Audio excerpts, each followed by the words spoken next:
अगर आपको इंग्लिश बोलना नहीं आता और आप सिर्फ ज्वाइन करना चाहते हो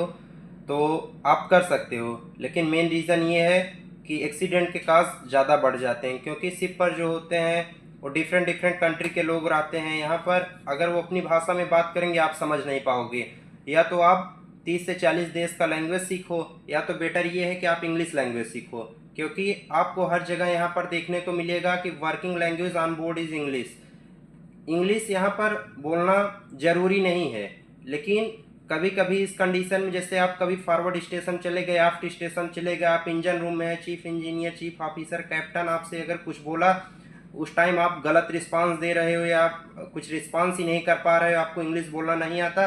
तो उस टाइम क्या होता है, एक सिचुएशन थोड़ा इमरजेंसी का ये हो जाता है कि अगर आप उनकी बात समझ नहीं पाओगे तो आप आंसर दे नहीं पाओगे। उस समय थोड़ा क्रिटिकल सिचुएशन हो जाता है, उस टाइम एक्सीडेंट के काज ज़्यादा बढ़ जाते हैं। तो आप थोड़ा इंग्लिश का लैंग्वेज प्रैक्टिस करिए सीखने का, इसके बाद आप ज्वाइन करिए, क्योंकि अब जो कंपनी है वो भी अब ये देखती हैं कि आप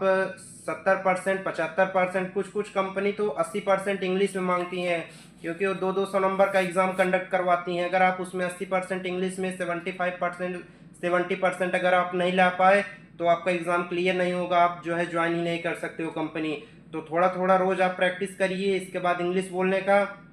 जितना आप इंग्लिश अच्छे से बोल पाओगे उतना ही आपके लिए बेटर रहेगा, क्योंकि यहाँ आने के बाद फिर नहीं तो यही समस्या होगी, जैसे अभी हम लोग के शिप पर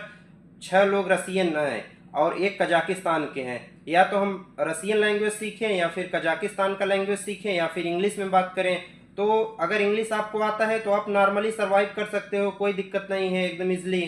थैंक यू।